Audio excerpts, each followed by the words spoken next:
할렐루야! 예, 한절기 감기를 조심하시기를 바랍니다. 저와 제 아들 서준이가 감기를 딱 나으니까 제가 딱 감기가 오네요. 둘 중에 한 명이 저한테 옮긴 것 같은데 그래도 사랑합니다. 전에도 말씀드렸던 것처럼 예수를 믿게 되면 우리 인생에 크게 두 가지의 변화가 있다라고 말합니다. 하나는 신분의 변화입니다. 예수를 믿기 전에 우리는 원래 죄인, 죄의 종이라는 신분을 가지고 있었습니다. 그래서 구약 성경을 보게 되면 이스라엘 백성을 애굽의 종으로 묘사하는 것을 볼 수가 있습니다. 애굽으로 종으로 사는 그들의 인생이, 그들의 삶이 어떠하다라고 성경이 말씀합니까? 그들의 인생에 수고와 고통밖에 없음을 성경은 우리에게 말씀해 주고 있습니다. 하지만 우리가 예수를 믿게 되면, 예수님을 믿으면 신분이 무엇으로 바뀐다라고 성경이 말씀합니까? 의의 종, 즉 하나님의 자녀, 하나님 나라의 백성이 된다라고 말씀합니다. 즉 우리의 시민권이 하늘에 있다라고 말씀하고 있습니다. 여러분, 우리의 신분이 바뀌었으니 또 무엇이 바뀌겠습니까? 삶을 살아가는 삶의 양식, 살아가는 삶의 원리가 바뀌어야 한다라는 것을 알 수가 있습니다. 여러분, 세상이 살아가는 원리는 어떻습니까? 세상이 살아가는 원리를 보게 되면 첫째, 세상은 약육강식이라는 원리로 돌아가는 것을 보게 됩니다. 강자가 약자를 잡아먹는 것이 세상의 원리입니다. 세상은 강한 자만이 살아남을 수 있다라고 말합니다. 그래서 강자가 되기 위해서 사람들은 힘을 갖거나 재물을 쌓거나 인기와 외모를 가꾸는 것을 볼 수가 있습니다. 그리고 두 번째, 세상의 원리는 승자 독식입니다. 승리한 사람만이 모든 것을 가지는 것이 세상의 원리입니다. 옆집에 아저씨가 로또에 당첨되었습니다. 그러면 그 아저씨가 우리 집에 와서 나 로또 당첨되었어요. 자, 여기 1,000만 원 드리겠습니다 라고 말하는 아저씨는 이 땅에 없습니다. 왜 그렇습니까? 세상은 승자 독식의 원리로 돌아가기 때문입니다. 세 번째, 세상의 원리는 적자 생존입니다. 적자 생존. 환경에 적응하는 사람만이, 생물만이 살아남고 그렇지 못한 것은 도태된다라는 것을 뜻하고 있습니다.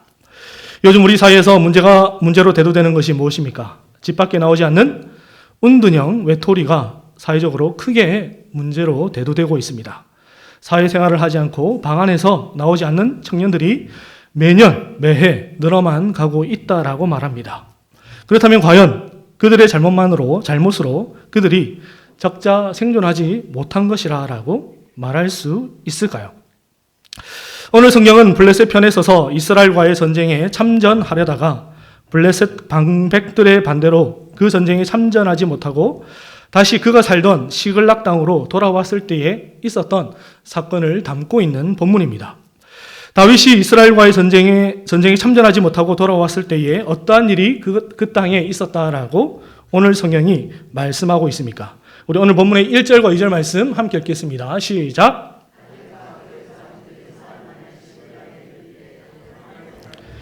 이미 네겝과 시글락을 침노하였는데 그들이 시글락을 쳐서 불사르고 거기에 있는 젊거나 늙은 여인들은 한 사람도 죽이지 아니하고 다 사로잡아 끌고 자기 길을 갔더라. 다윗이 전쟁에 참전하기 위해 잠깐 마을을 비운 사이에 누가 쳐들어왔습니까? 아말렉 사람들이 쳐들어왔습니다. 그리고 그들이 온 마을을 불사르고 마을에 있는 젊은 사람, 늙은 사람 할 것 없이 모두 다 포로로 잡아갔다라고 성경이 말씀합니다. 그런데 여기서 재미난 사실은 다윗과 다윗을 제외한 나머지 사람들의 반응이 다르다라는 것을 알 수가 있습니다. 다윗을 제외한 나머지 사람들의 반응이 어떠하였다라고 오늘 성경이 말씀합니까? 6절을 보게 되니까 백성들이 자녀들 때문에 마음이 슬퍼서 다윗을 돌로 치자고 말을 하고 있습니다. 사랑하는 성도 여러분, 여기에 모인, 즉 다윗과 함께하는 사람들은 어떤 사람들이었습니까?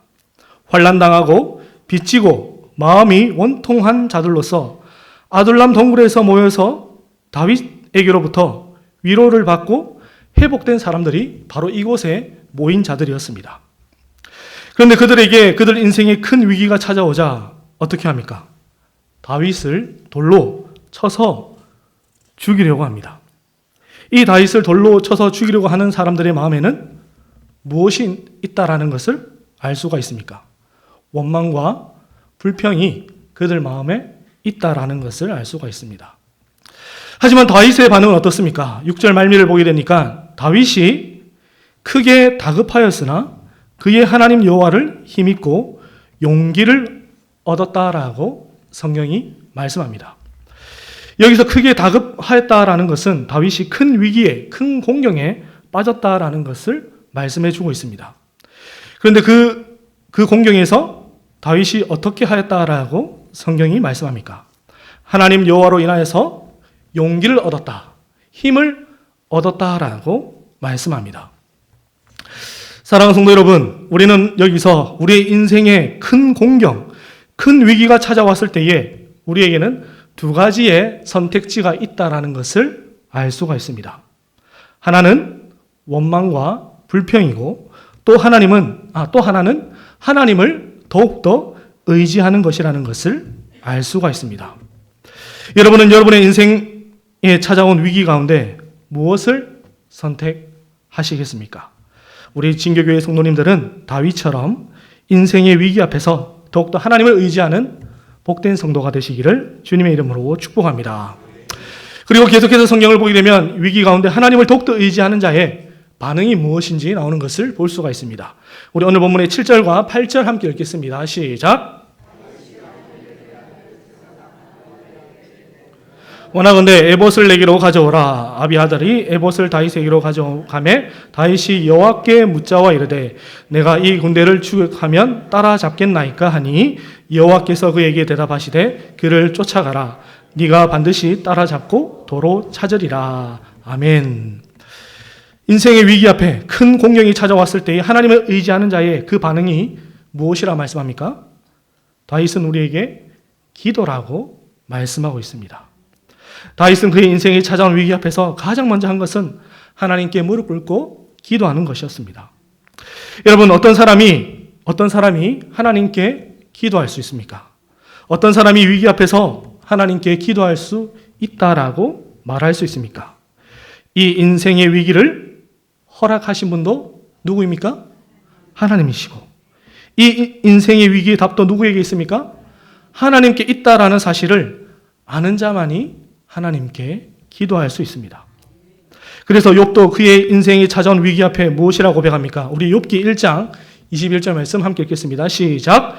이르되 내가 모태에서 알몸으로 나왔사온즉 또한 알몸이 그리로 돌아가 주신 이도 여호와이시요 거두신 이도 여호와이시니라. 아멘. 주신 이도 누굽니까? 여호와 하나님이시고 거두신 이도 하나님 여호와시라고 그가 고백하는 것을 볼 수가 있습니다. 그러자 그 기도에 하나님이 무엇이라 응답하십니까? 오늘 본문 8절 말씀을 다시 보게 되면 그에게 대답하시되 그를 쫓아가라. 네가 반드시 따라잡고 도로 찾게 될 것이라 라고 하나님이 말씀하십니다. 그렇다면 우리는 여기서 한 가지 의문이 생깁니다. 어차피 다시 찾게 될 거, 왜 하나님은 이와 같은 위기를 다윗에게 허락하신 것일까요? 여러분, 다음 장, 이 사무엘상 다음 장 31장을 넘어가게 되면 어떤 사건이 나오는 것을 볼 수가 있습니까? 사울과 요나단이 죽는 것을 볼 수가 있습니다. 여러분, 다윗에게 사울과 요나단이 죽었다라는 것은 무엇을 의미하고 있습니까? 그것은 바로 다윗 그가 곧 이스라엘의 왕의 보좌에 오른다라는 것을 의미하고 있습니다. 사랑하는 성도 여러분, 세상 나라에서의 왕과 하나님의 나라, 즉 이스라엘의 왕에게 요구되는 가장 큰 덕목에는 차이가 있습니다. 여러분, 세상 나라의 왕에게 요구되는 가장 큰 덕목이 무엇이겠습니까? 나라를 부강하게 만들고 백성들이 편안하게 살며 다른 나라들로부터 안전을 지키는 것을 최고의 덕목으로 삼는다라고 말할 수 있습니다. 하지만 하나님 나라로서의 이스라엘 왕에게 주어지는 최고의 덕목은 무엇이라 말할 수 있겠습니까? 이스라엘 왕에게 주어지는 최고의 덕목은 바로 나라를 부강하게 만드는 것도 아니고 다른 나라들로부터 안전을 지키는 것도 아니었습니다. 그가 최고의 덕목으로 삼아야 하는 것은 바로 이스라엘 왕으로서 하나님의 말씀을 가장 먼저 듣는 것이 그에게 주어진 최고의 덕목이었습니다. 여러분, 사울 왕이 하나님께 버림받은 이유가 무엇입니까? 성경은 그 이유에 대해서 이렇게 말씀합니다. 여호와의 말씀이 사무엘에게 임하니라. 이르시되 내가 사울을 왕으로 세운 것을 후회하노니 그를 돌이켜서 나를 따르지 아니하며 내 명령을 행하지 아니하였음이니라. 여러분, 사울은 하나님의 말씀을 들으려고 하지 않았습니다. 그가 오히려 집중한 것은 세상에서 들려오는 소리와 사람들이 하는 말들을 그가 들었습니다. 여러분, 세상의 소리와 사람들이 하는 말에 집중한 사람의 말로가 무엇입니까? 결국 사울이 듣게 되는 것은 신접한 여인, 무당의 말을 그가 듣게 되는 것을 보게 됩니다.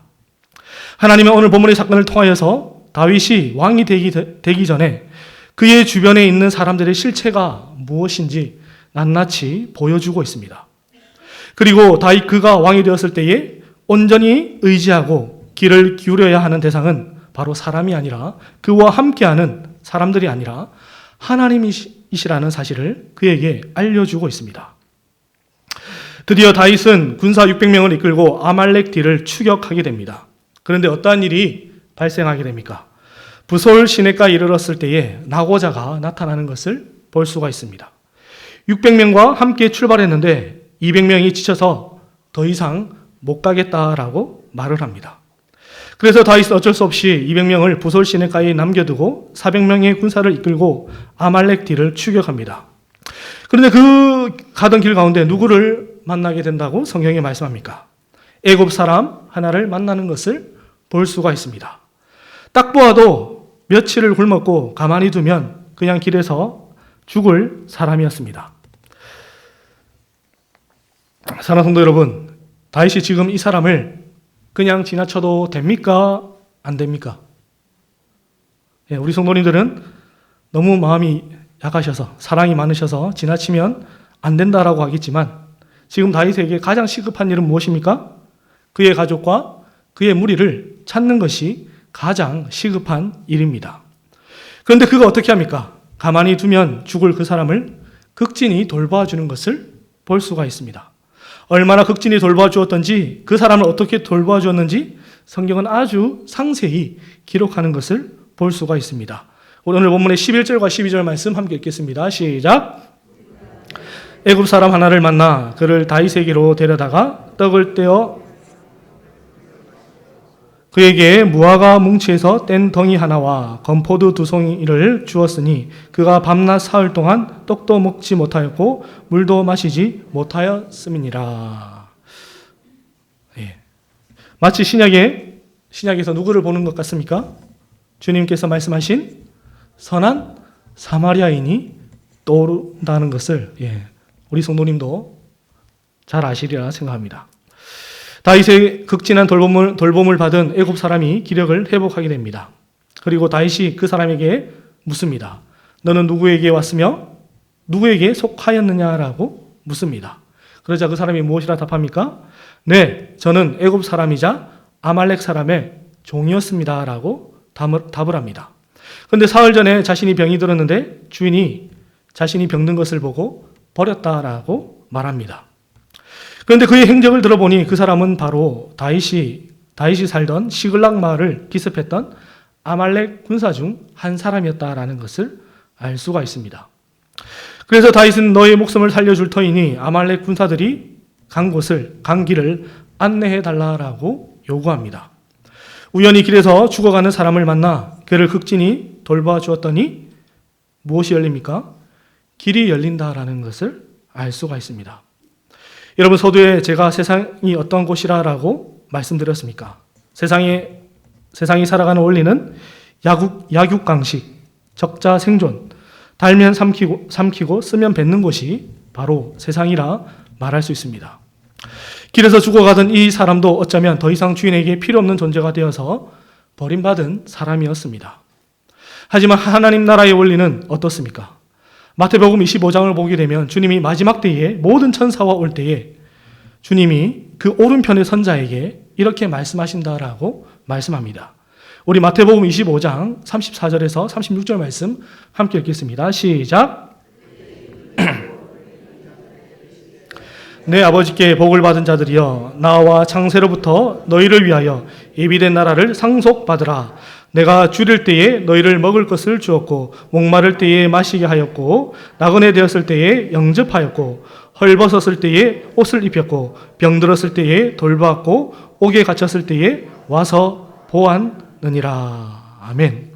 그러자 그 주님의 오른편에 서 있는 자들이 무엇이라 묻습니까? 우리가 언제 주님께 줄인 것을 줄였을 때에 음식을 대접했고, 언제 목마르실 때에 마시게 하였습니까? 라고 다시 주님께 묻습니다. 그러자 주님이 무엇이라 답하십니까? 마태복음 25장 40절 말씀 함께 읽겠습니다. 시작. 임금이 대답하여 이르시되 내가 진실로 너에게 이르노니 너희가 여기 내 형제 중에 지극히 작은 자 하나에게 한 것이 곧 내게 한 것이라 하시고. 아멘. 지극히 작은 자에게 하나에게 한 것이 곧 누구에게 한 것이라 말씀합니까? 예, 주님께, 하나님께 한 것이라고 말씀하고 있습니다. 우리 진교교회가 지극히 작은 자를 잘 섬길 수 있는 복된 교회가 되기를 주님의 이름으로 축복합니다. 그래서 다윗은 그 애굽 사람의 인도를 받아서 아말렉 군사들이 있는 곳에 도달하게 됩니다. 그리고 그들과 싸워서 완승을 거두고 그들로부터 빼앗겼던 모든 것을 찾았을 뿐만 아니라 전쟁의 전리품까지 취하여서 돌아오는 것을 볼 수가 있습니다. 그런데 어떠한 문제가 발생합니까? 전리품 분배를 두고 논쟁이 일어나는 것을 볼 수가 있습니다. 다윗과 함께 전쟁에 참전했던 사람들 가운데 몇 사람이 무엇이라 말합니까? 우리 오늘 본문의 22절 말씀 함께 읽겠습니다. 시작. 악한 자와 불량배들이 다 이르되 그들이 우리와 함께 가지 아니하였은즉 우리가 도로 찾은 물건은 무엇이든지 그들에게 주지 말고 각자의 처자만 데리고 떠나가게 하라 하는지라. 여러분, 이 사람들의 말이 일리가 있습니까? 없습니까? 예, 일리가 있습니다. 이성적으로 생각해 보았을 때에 이들의 주장도 틀린 말이라고는 말할 수 없습니다. 하지만 도로 찾은 물건은 주지 말고 각자의 처자만 주자고 하는 그들을 향해서 오늘 성경은 무엇이라 말씀합니까? 그들을 향해서 악한 자와 불량배라라고 말씀합니다. 여기서 악한 자는 마음이 완악한 자, 즉 하나님의 은혜를 모르는 자를 뜻하고, 불량배는 불평이 많은 자, 불만이 많은 자를 뜻하고 있습니다. 사랑하는 성도 여러분, 성경은 은혜를 모르는 자를 악한 자라 말하며 불평과 불만하는 자를 불량배와 같다라고 말씀합니다. 그러자 그들을 향해 다윗이 무엇이라 말씀합니까? 우리 오늘 본문의 23절 말씀 함께 읽겠습니다. 23절입니다. 시작. 다윗이 이르되 나의 형제들아, 여호와께서 우리를 보호하시고 우리를 치러 온 그 군대를 우리 손에 넘기셨은즉 그가 우리에게 주신 것을 너희가 이같이 못하리라. 아멘. 다윗은 알고 있었습니다. 무엇을 알았습니까?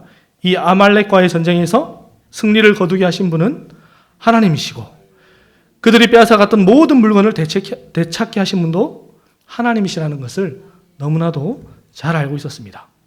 그래서 그 전리품을 어떻게 하자라고 말합니까? 승자 독식하지 않고 하나님의 뜻대로, 하나님이 원하시는 뜻대로 전쟁에 나간 자나 나가지 않은 자나 똑같이 나누어야 한다라고 말하는 것을 볼 수가 있습니다. 요즘 같은 세상에서 이렇게 하면 어떻게 되겠습니까? 난리가 나겠죠. 어디 내가 차린 밥상에 숟가락 올리냐며 난리가 날 것입니다. 하지만 하나님 나라의 원리는 어떻습니까? 전쟁에 나간 자나 나가지 못한 자나 똑같이 하나님의 은혜 안에 거한다는 사실을 우리에게 말씀해 주고 있습니다. 왜 그렇습니까?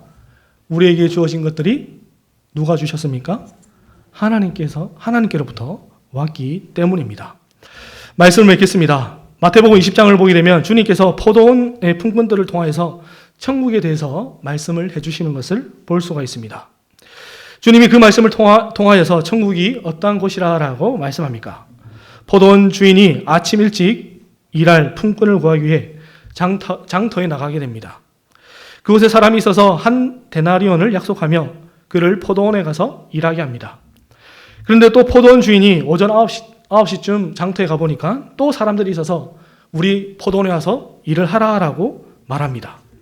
그리고 정오에도 오후 3시에도 그리고 오후 5시에도 똑같이 가서 사람들을 구하여서 우리의 포도원에 와서 일하라고 말을 합니다. 그리고 이제 날이 저물어서 하루 일과를 끝낼 무렵 그 포도원 주인은 청지기를 시켜서 오늘 와서 일한 품꾼들에게 오늘 일당을 주라고 이야기합니다. 그런데 가장 늦게 온, 즉 오후 5시쯤 온 사람들로부터 하루 일당을 받게 되는데 그 사람이 한 데나리온을 받게 되는 것입니다. 그래서 가장 늦게 온 사람이 생각하였습니다.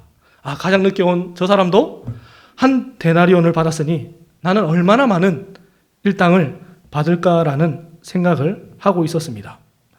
그런데 그가 일당을 받을 때 청지기가 얼마를 주었습니까? 한 데나리온을 주는 것을 볼 수가 있었습니다. 그러자 그 사람이 무엇이라 말합니까? 마태복음 20장 11절과 12절 말씀 함께 읽겠습니다. 시작.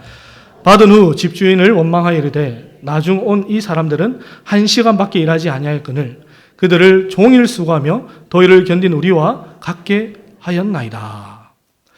여러분, 이성적으로 생각해 봤을 때 이 사람의 말도 일리가 있습니까? 일리가 없습니까? 예, 일리가 있습니다. 똑같은 일을 10시간 일한 사람하고 1시간 일한 사람의 임금은 분명히 달라야 합니다. 그런데 그 포도원 주인이 무엇이라 말합니까? 우리 마태복음 20장 13절에서 15절 말씀 함께 읽겠습니다. 시작. 주인이 그 중에 한 사람에게 대답하여 이르되 친구여 내가 내게 잘못한 것이 없노라. 내가 나와 한 데나리온의 약속을 하지 아니하였느냐. 내 것이나 가지고 가라. 나중 온 이 사람에게 너와 같이 주는 것이 내 뜻이니라. 내 것을 가지고 내 뜻대로 할 것이 아니냐. 내가 선함으로 네가 악하게 보느냐. 아멘. 여러분, 이 포도원의 주인의 말을 통하여서 하나님의 나라의 원리는, 하나님 나라는 어떠한 곳이라는 것을 알 수가 있습니까?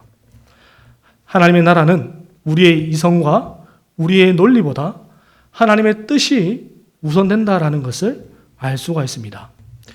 과학이 발달한 이 시대의 모든 사람들이 이성적이고 논리적인 판단을 좋아합니다. 하지만 하나님의 나라는 어떤 나라입니까? 우리의 이성과 우리의 논리보다 하나님의 뜻이 우선되는 곳이 바로 하나님의 나라입니다. 우리 진교교회도 이성과 논리보다는 먼저 하나님의 뜻을 헤아릴 수 있는 복된 교회가 되기를 주님의 이름으로 축복합니다. 기도하시겠습니다.